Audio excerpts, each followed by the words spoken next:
इतना जल्दी लोकसभा चुनाव आखिर क्यों लड़ रहे हैं और अभी का परिस्थिति क्या है, इसके बारे में पहले हमारे दर्शकों को बताइएगा। आप कोडरमा लोकसभा से जीत गए तो वो 5 काम क्या रहेगी? हमने वर्तमान में अभी हजारीबाग में एक शिक्षक है, प्राइवेट शिक्षक के रूप में है, ट्यूशन पढ़ा। शिक्षा के क्षेत्र में क्या रहेगा आपका, और जैसे स्वास्थ्य के लिए आपका क्या रहेगा? 400 पार। तो अगर 400 पार, अगर 399 लाता है तो एक वोट, एक संसदीय वोट मेरा होगा। तो फूलों की माला नहीं, जूता का माला रखें आप।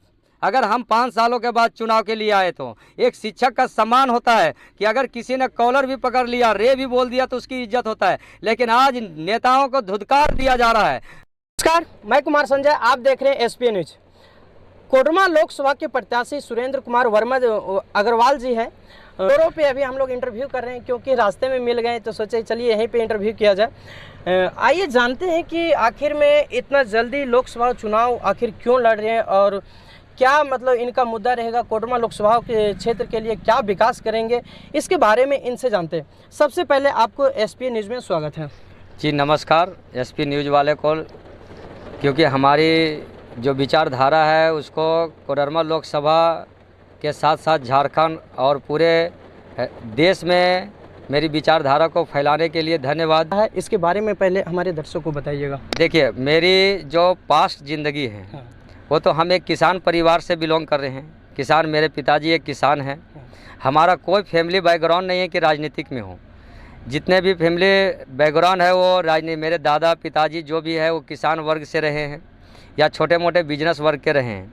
लेकिन वो कष्ट को झेलते हुए हमने सरकारी स्कूल में पढ़े, सतगावा हाई स्कूल में पढ़ाई किए। यहाँ से पढ़ाई करने के बाद फिर बाहर की पढ़ाई किए। उसके बाद हमने वर्तमान में अभी हजारीबाग में एक शिक्षक है, प्राइवेट शिक्षक के रूप में है, ट्यूशन पढ़ा रहे हैं। जो मेडिकल की तैयारी कराते हैं बच्चे को, 11-12 का साइंस में पढ़ा रहे हैं और मेडिकल की तैयारी करा रहे हैं। जब देख रहे हैं कि अचानक एमपी की चुनाव में आया, तो आप अचानक जो है एमपी की चुनाव में आने का मेरा मुख्य मकसद ये है कि जितने भी देख रहे हैं कि नेता लोग जो बन रहे हैं वो नेता, हर इंटरव्यू में हमने यही चीज़ कहा है कि जितने भी आजकल एक छोटा सा नौकरी भी चाहिए 4th ग्रेड के लिए तो उसमें इंट्रेंस एग्ज़ाम होता है। लेकिन जनप्रतिनिधि जो ऐसा लोगों को चुना जा रहा है जो ना तो अपने मैनिफेस्टो को तय कर रहा है, ना तो हमारे क्षेत्र में विकास को देखा जा रहा है, ना तो विद्यार्थियों पर ध्यान दिया जा रहा है। लगातार जब हम लोग पढ़ा करके बच्चे को निकाल रहे हैं तो देख रहे हैं कि जॉब के लिए जब उसे मांगा जा रहा है तो केंद्र सरकार भी झूठी वादा कर रहे हैं। खास करके नवयुवकों के लिए, पढ़े लिखे शिक्षित वर्गों पर लगातार प्रहार किया जा रहा है। और राज्य सरकार में भी जब आया महागठबंधन की सरकार तो वहाँ पर भी जो है वो गुमराह करके 5 लाख जॉब की बात किया, लेकिन नहीं दिया। लगातार लाठीचार्ज करवाते और झूठी। और इस तरह से देख रहे हैं कि एक शिक्षित वर्ग अगर चुप रहता है तो इसका मतलब चुप रहना उतना ही बड़ा गुनाह है जितना बड़ा कि एक गुनाह, एक अपराध करने वाला व्यक्ति होता है। तो हम लोग शिक्षित वर्ग ने, सारे शिक्षकों और विद्यार्थियों ने ये ठान लिए हैं कि अबर जो होता है क्षेत्र में बदलाव चाहिए। और अपना जो एजुकेशन हब के नाम से हजारीबाग में जाना जा रहा है, अब एजुकेशन हब के साथ साथ यहीं से आप राजनीतिक हब हो गए और वहाँ से प्रत्येक साल एक सांसद, और अगर एक विधानसभा लोकसभा में चुन करके एक सांसद और विधायक को चुनते हैं तो हमारा क्षेत्र में हर समस्या को समझेगा और विकास करेगा। इसी उद्देश्य के लिए हमने चुनाव में उतरे हैं। अगर आप कोडरमा लोकसभा से जीत गए तो वो 5 काम क्या रहेगी जिस पे आपका मुख्यतः दिखेगा? देखिए, कोडरमा लोकसभा से अगर हम चुनाव जीतते हैं, अगर यहाँ की जनता आशीर्वाद देती है और भरपूर समर्थन मिल रहा है, आप मेरा विरोध नहीं हो रहा है, हर गांव में, जिस गांव में जा रहे हैं सब कह रहे हैं निर्दलीय प्रत्याशी एक शिक्षक है जो हिम्मत करके चुनाव में आया है, तो हम तो इतना हिम्मत दिखाएंगे कि वर्षों का जो बना हुआ राजनीतिक दल है उसको तो नहीं देंगे। क्षेत्र में आशीर्वाद मिल रहा है, वो नेता के रूप में नहीं, एक बेटा के रूप में आशीर्वाद मिल रहा है। अब रह गई कि 5 ऐसे काम है, 5 नहीं, इसे 6 ऐसे काम करेंगे जो झूठा वादा नहीं होगा। ये होगा ग्राउंड स्तर की होगी, स्थानीय स्तर का होगा। और हमेशा मेरा दरवाज़ा खुला रहेगा, जिसमें बड़े बड़े मीडिया लोग बिक जा रहे हैं, लेकिन चौथा स्तंभ है एक लोकतंत्र का चौथा स्तंभ के रूप में जाना जाता है मीडिया जो प्रभारी है। और आप हमेशा खुले रूप से आइए और अपनी विचारधारा को देखिए कि आपने वादा देके मुकर गए, क्योंकि बड़े बड़े लोग जो है वो इंटरव्यू लेने से भी डर रहा है और छोटे को तो एकदम दिखा ही नहीं रहा है। तो जनता को केवल गुमराह और अंधविश्वास किया जा रहा है। मेरा 5 मुख्य उद्देश्य है कि हम अपना क्षेत्र में विकास करेंगे जो ग्राउंड रिपोर्टिंग के आधार पर है। जल, जंगल, ज़मीन जो स्थानीय लोगों का अधिकार होता है और स्थानीय लोग ही लेंगे उसे, चाहे बालू का हो, चाहे अबरक का हो, या कोयला का हो, या तो पत्थर का हो। यहाँ की जो स्थानीय खनिज संपदा है वो खनिज संपदा जो स्थानीय लोगों का अधिकार होता है और स्थानीय लोगों को रोज़गार मिलना ही चाहिए। अगर स्थानीय लोगों को रोज़गार नहीं मिल रहा है तो बाहरी टेंडर ले करके लोग यहाँ के स्थानीय को बेरोजगार किया जा रहा है, लेकिन यहाँ का जनप्रतिनिधि जो चुना जा रहा है इस पर कभी आवाज़ नहीं उठ रहा है। तो हम स्थानीय कमेटी बनाएंगे और कमेटी बना करके यहाँ का बालू का जो है वो समस्या जो 500 मिलना चाहिए वो 4000 5000 में मिल रहा है, आखिर कारण क्या है? तो उसकी कमेटी बनेगी और वहाँ के लोगों को सुविधा दिया जाएगा कि बालू 500 रुपया मिलेगा। अबरक का क्षेत्र अगर आपके क्षेत्र में है तो वहाँ के स्थानीय लोगों को रोजगार देंगे, तो पहले रोजगार का अवसर खुलेगा।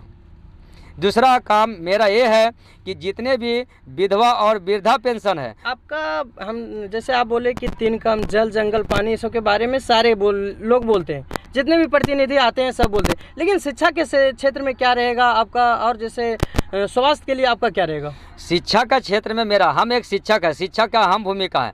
शिक्षा के क्षेत्र में यही रहेगा कि जो भी विद्यार्थी, हमने अपने मैनिफेस्टो के तहत बोले हैं और ये लिख करके लिखित में पंपलेट में मेरा चला है कि जितने भी व्यक्ति अगर ग्रेजुएशन करता है तो आपने ग्रेजुएशन क्यों करवा रहे हैं? 4 साल की 3 साल की डिग्री को 4 साल करवा दिए।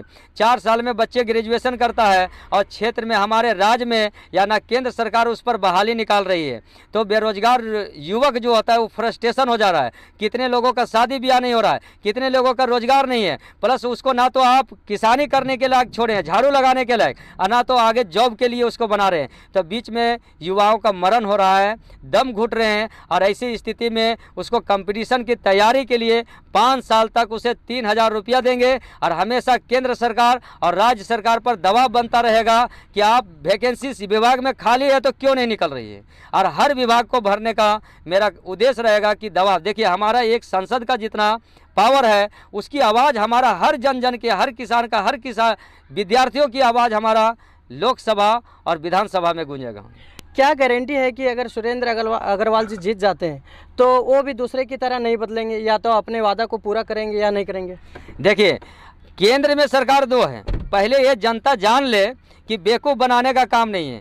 केवल हम प्रधानमंत्री का चुनाव नहीं कर रहे। जितने भी अंधविश्वास अगर जनता में फैलाया जा रहा है अनपढ़ लोगों में, तो केवल एक चेहरा को चमकाया जा रहा है, नरेंद्र मोदी की।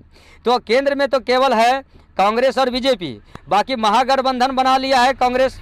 तो यहाँ पर देख रहे हैं कि हम अकेले तो प्रधानमंत्री बना नहीं सकते हैं, लेकिन जनता को ये जागरूक कर रहे हैं कि क्षेत्र का विकास के लिए संसद को बदलना जरूरी है, ताकि ये पता चल जाए प्रधानमंत्री को, ताकि ये मोदी को भी पता चल जाए, या राज्य और यहाँ पर भी पता चल जाए, या महागठबंधन को, कि हमने जिस प्रत्याशी को उतारे हैं वो प्रत्याशी हमारे क्षेत्र में विकास नहीं किया है। तभी तो इतने सारे खर्चा करने के बावजूद भी, इतने सारे पैसा रहने के बावजूद भी आपने उसे चुनाव नहीं जीतने दिया। इसलिए हमारी जीत जो होगा वो हर जनता की जीत होगा, हर व्यक्ति का जीत होगा, हर युवक की जीत होगा। और यहाँ पर क्षेत्र में हमको, अब लोग कहते हैं बदलाव के लिए, प्रधानमंत्री के लिए हमें किसी को तो देना है, और देना है तो हमारी, अगर नरेंद्र मोदी की सरकार अगर बोल रही है बीजेपी का कि अब की बार 400 पार, तो अगर 400 पार, अगर 399 लाता है तो एक वोट, एक संसदीय वोट मेरा होगा। और आप ये मेरा जो सुरेंद्र कुमार अग्रवाल का चेहरा देख रहे हैं, इसमें बीजेपी का भी चेहरा देखें और कांग्रेस का देखें।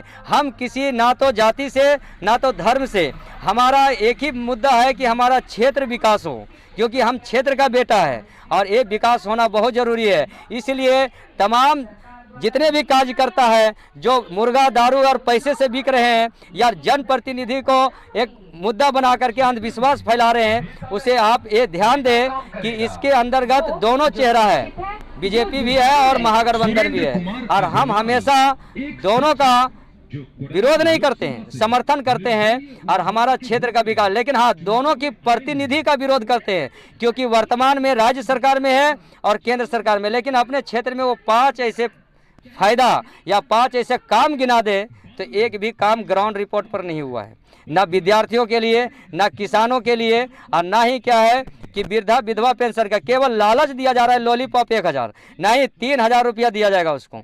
हमारी मांग होगा जो केंद्र सरकार से 3000 रुपया की मांग होगा। किसानों का 5 केजी अनाज नहीं, किसानों के हरे भरे खेत होनी चाहिए और संसाधन के व्यवस्था करेंगे ताकि किसान मेहनत करके वो 5 केजी अनाज नहीं 50 केजी अनाज उपजा सके। अभी जैसे देखिए कि बात करें हम राष्ट्रीय पार्टी की, तो उनका बड़ा बड़ा प्रचारक है, जैसे किन्हीं का कोई आ जाते हैं, आप तो निर्दलीय हैं, आप में का प्रचार कैसे होता होगा? आप कहाँ तक अपने पार्टी को मजबूत किए हैं, कितने कौन सा स्तर तक आप अभी तक विस्तार कर चुके हैं? देखिए अभी जो है केंद्र, सही बात बताएं हैं कि केंद्र में जो पार्टी या जो प्रतिनिधि है, अगर उस पर जांच बैठा लिया जाए तो जांच में एकदम वास्तविक रूप से पता चल जाएगा कि ब्लैक मनी है, क्योंकि 5 साल में क्षेत्र का विकास नहीं हुआ।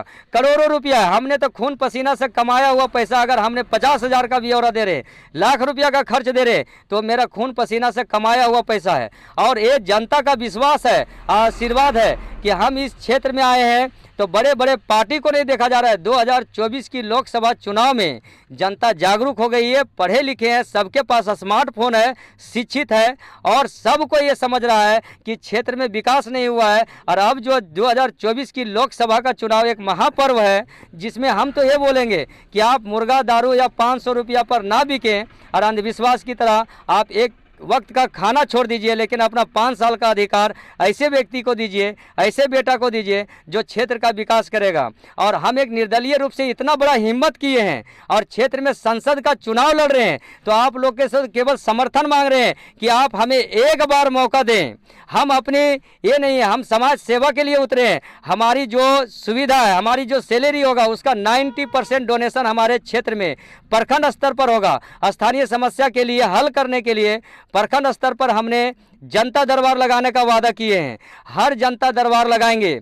दूसरा ये भी वादा किए हुए हैं कि हर प्रखंड पर डिजिटल लाइब्रेरी होगा, गरीब का बच्चा भी IAS अधिकारी बनेंगे और IAS पढ़ेंगे, जिसको पढ़ाने के लिए नहीं है। अभी वर्तमान की संसद को आप पूछिए तो आपने स्कूल में कितने दिनों तक जा करके, जबकि केंद्र राज्य शिक्षा मंत्री रहे, आप स्कूल शिक्षा के बारे में या कितने बार सरकारी स्कूल को जा करके उसने मुआयना किया है कि स्कूल में क्या समस्याएं हैं? लेकिन नहीं, लेकिन आप उसके 20 वीडियो उठा के देखिए तो प्राइवेट स्कूलों का उद्घाटन उसने करने के लिए पहुंच गया है।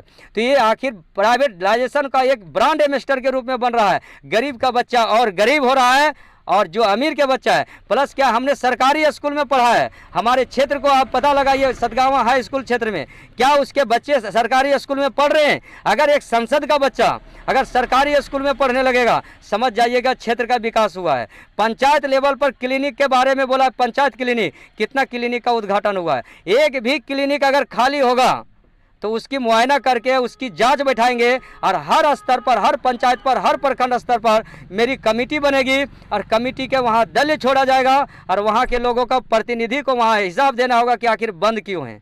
इसलिए हम ना तालियों का बौछार चाहिए, ना फूलों का हार चाहिए, हमारा क्षेत्र का विकास चाहिए जो जन जन का समर्थन है और हर नौजुवक साथियों का समर्थन है।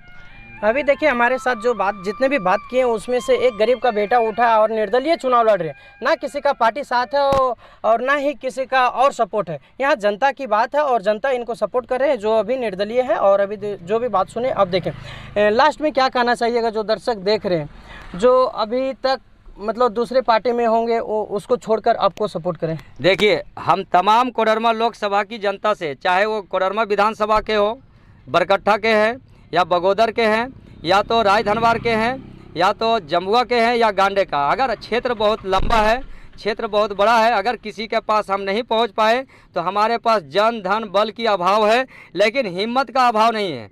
क्षेत्र में कार्य करने की जज्बा है और आप लोग जो है हमारे जहां तक हो वीडियो को फैलाएं, जन जन तक हमारी विचारधारा को दें और केंद्र में एक बार हम अपने क्षेत्र के विकास के लिए आप हमें एक बार ज़रूर चुनें। और नहीं तो फूलों की माला नहीं, जूता का माला रखें आप। अगर हम 5 सालों के बाद चुनाव के लिए आए तो एक शिक्षक का सम्मान होता है कि अगर किसी ने कॉलर भी पकड़ लिया, रे भी बोल दिया तो उसकी इज्जत होता है। लेकिन आज नेताओं को धुतकार दिया जा रहा है।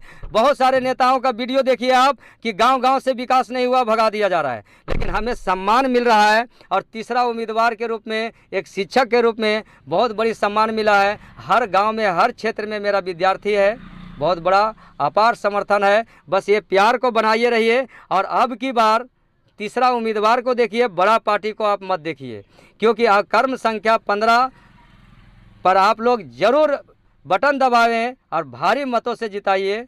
धन्यवाद।